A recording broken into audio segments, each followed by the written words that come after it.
వాడు మిమ్మల్ని అనుగ్రహించెదరుగాక.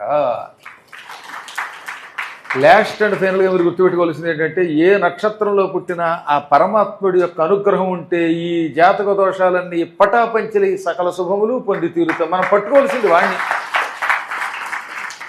నేను చాలాసార్లు చెప్పాను, మీ జ్యోతిషం మీ జాతకం మీ చేతిలో ఉంది, మీరు పట్టుకోండి. ఎటువంటి చండాలపు జాతకం అయినా అపూర్వంగా మారుతుంది. అలా నేను మార్చుకున్నాను. నేను 10th క్లాస్ చదివే రోజుల్లో సరిపల్లిలో ఒక ఆయన ఉండేవాడు, ముక్కుబడిని పిలుస్తూ అందరికీ జాతకాలు చెప్పేవాట. ఆయన అంటే అందరికీ హడలు, ఆయన చెప్తే అయిపోతుందని. నువ్వు 10th పాస్ అవ్వు అన్నాడు.